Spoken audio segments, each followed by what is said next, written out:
Hey guys, मेरा नाम पिंटू सिंह और आप देख रहे हैं मेरा यूट्यूब चैनल इंग्लिश वाला।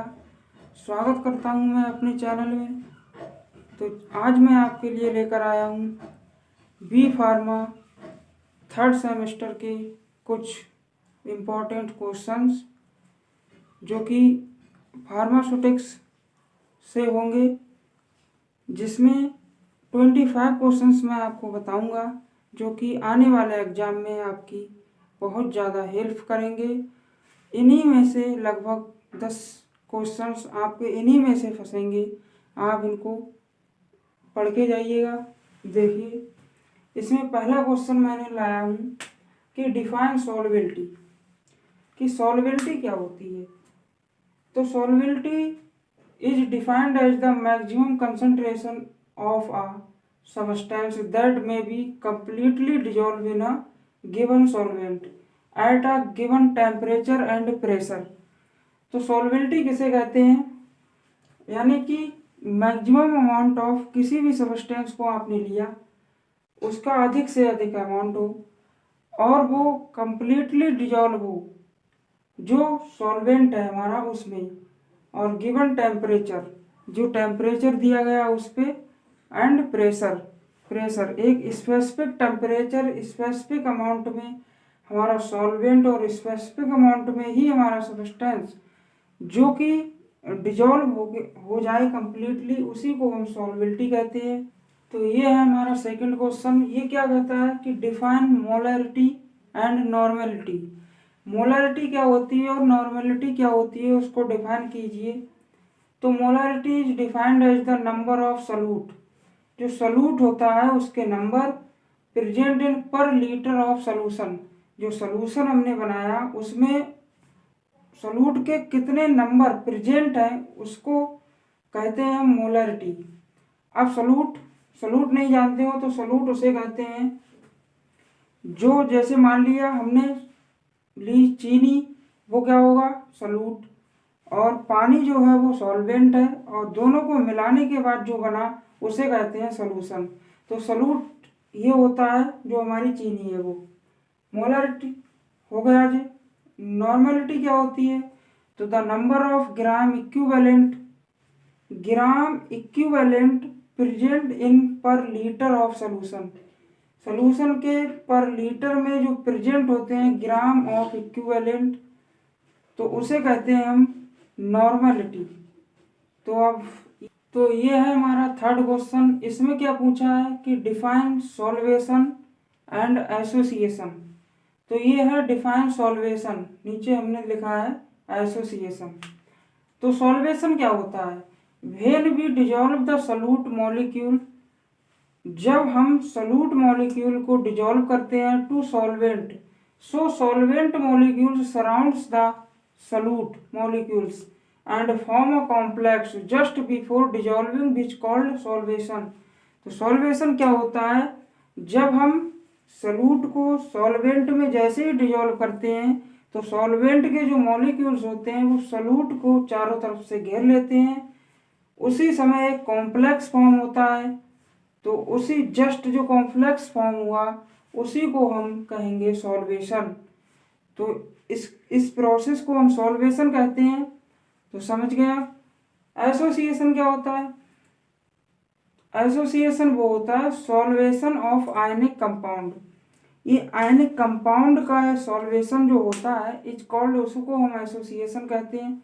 It happened in ionic solute, ये जो होता है आयनिक सॉल्यूट में होता है। ठीक है, ये है हमारा फोर्थ क्वेश्चन। फोर्थ क्वेश्चन में क्या है, फोर्थ क्वेश्चन में define ideal solution. Ideal solution हमारे कौन से होते हैं उसको डिफाइन करना है।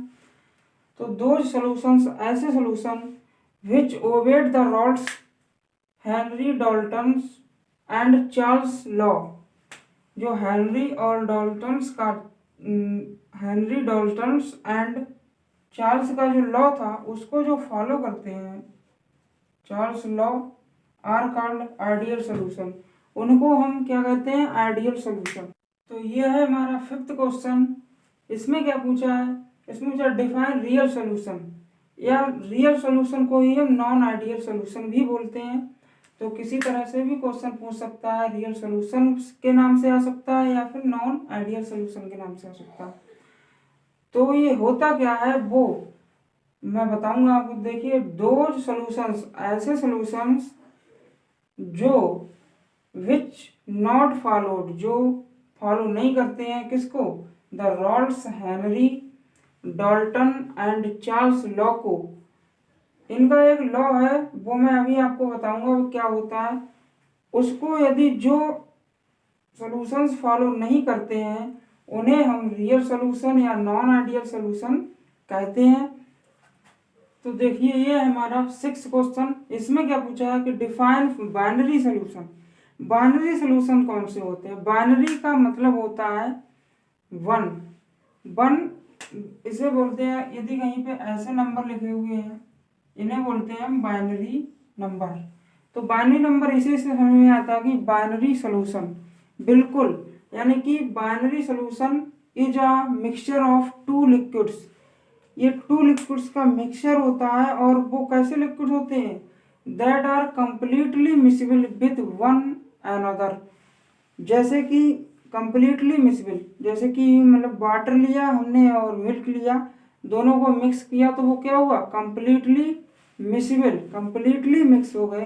तो उसी को कहते हैं हम बाइनरी सॉल्यूशन। अगला क्वेश्चन है हमारा डिफाइन डिफ्यूजन। डिफ्यूजन क्या होता है? तो डिफ्यूजन सिंपल है। Diffusion is the movement of molecules from higher concentration area to lower concentration area. ऐसा मॉलिक्यूल जो, ऐसी प्रोसेस है, मान लीजिए इसको कह सकते हैं कि इसमें जो मॉलिक्यूल्स का मूवमेंट होता है वो ऊपर से, क्या मतलब हायर कंसंट्रेशन से लोअर कंसंट्रेशन की ओर होता है, उसी को हम कहते हैं डिफ्यूजन। जैसे कि मान लीजिए ये क्या है, इसमें मॉलिक्यूल्स हैं ये, और एक ये है जिसमें इतने मॉलिक्यूल्स हैं। तो जब यहाँ से यदि इसको हम मिलाएंगे तो इसके जो मॉलिक्यूल्स होंगे वो इधर को जाएंगे, यानी कि ये हायर कंसंट्रेशन है और ये लो कंसंट्रेशन है। तो क्या होगा, इसमें कंसंट्रेशन यानी कि इसमें कम है मात्रा, इसमें ज़्यादा है, तो ये इधर से इधर नहीं आएगा, इसमें से हायर से लोअर की ओर जाएगा। तो इधर से जो मॉलिक्यूल्स इसमें जाएंगे उसी को कहते हैं हम डिफ्यूजन, यानी कि लोअर की तरफ जाता है जो मॉलिक्यूल हाई कंसंट्रेशन की तरफ से, तो उसी को हम कहते हैं डिफ्यूजन। क्या कहते हैं? डिफ्यूजन। तो ये है हमारा 8 क्वेश्चन। 8 क्वेश्चन जैसा कि मैंने कहा था, अभी मैं आपको बताऊंगा रॉल्स लॉ। रॉल्स लॉ क्या होता है? तो यहाँ पर according to Raoult's law the particle pressure to gas in container is equal to their vapour pressure and mole fraction multiplication. यानी मल्टीप्लीकेशन, वेपर प्रेशर और जो मोल फ्रैक्शन मल्टीप्लीकेशन जो होता है वो किसके इक्वल होता है? ठीक है, according to Raoult's law. Raoult's law के अनुसार क्या होता है? The particle pressure of gas, gas का जो पार्टिकल प्रेशर होता है वो इन कंटेनर, कंटेनर में इज इक्वल्स, इक्वल्स होता है टू किसके? देयर वेपर प्रेशर और मोल फ्रैक्शन मल्टीप्लीकेशन, दोनों के अपने अपने इक्वल होता है। ओके, ये देखिए इसका फॉर्मूला जो है P equal to P X. तो ये क्या है? इसको कहते हैं हम, ये जो P है ये वाला, इसको कहते हैं पार्टिकल प्रेशर ऑफ गैस, और ये वाला जो है इसको कहते हैं वेपर प्रेशर। क्या कहते हैं? Vapour pressure. और ये क्या है? एक्स, एक्स को हम बोलते हैं मोल फ्रैक्शन। तो ये है हमारा रॉल्स लॉ। तो रॉल्स लॉ क्या होता है वो आपने जाना। अब चलते हैं अपने 9 क्वेश्चन की ओर। ये है हमारा 9 क्वेश्चन। इसमें क्या है? What is vapour pressure? Vapour pressure क्या होता है उसको डिफाइन कीजिए, उसको बताइए क्या होता है वेपर प्रेशर। तो vapour pressure at any given temperature, किसी भी दिए हुए टेम्परेचर पर जो vapour pressure is defined as, हम कर सकते हैं डिफाइन कि the pressure exerted by the vapour in equilibrium, एक बराबर एक्सर्टेड जो वेपर्स होते हैं उसके द्वारा जो प्रेशर लगता है उसी को हम वेपर प्रेशर कहते हैं with the liquid at that temperature. Liquid के साथ, लिक्विड से ही तो वेपर निकलते हैं, जो लिक्विड हमारा भाप बन के उड़ता है उसी को हम वेपर बोलते हैं। तो एट दैट टेम्परेचर, उसी टेम्परेचर पे जो वेपर बन के उड़े उसी को हम कहते हैं वेपर प्रेशर। जो एक साथ लगा उसी को हम कहेंगे वेपर प्रेशर। तो ये हुआ हमारा 9 क्वेश्चन। चलते हैं नेक्स्ट क्वेश्चन की ओर जो होगा हमारा लास्ट क्वेश्चन। तो ये है हमारा 10 क्वेश्चन। इसमें क्या है, define eutectic mixture. Eutectic mixture क्या होता है उसको जानते हैं। यूटेक्टिक मिक्सचर ये काफ़ी बार पूछा गया है क्वेश्चन एग्जाम में, तो इसको आप जरूर पढ़ के जाइएगा। तो देखिए, दोज मिक्सचर ऐसे मिक्सचर जो होते हैं जब हम दे आर मिक्सड टुगेदर, जब एक साथ मिक्स करते हैं उनको, तो सो देयर मेल्टिंग पॉइंट, तो उनका जो मेल्टिंग पॉइंट होता है अपना अपना वो क्या होता है, डिक्रीज हो जाता है।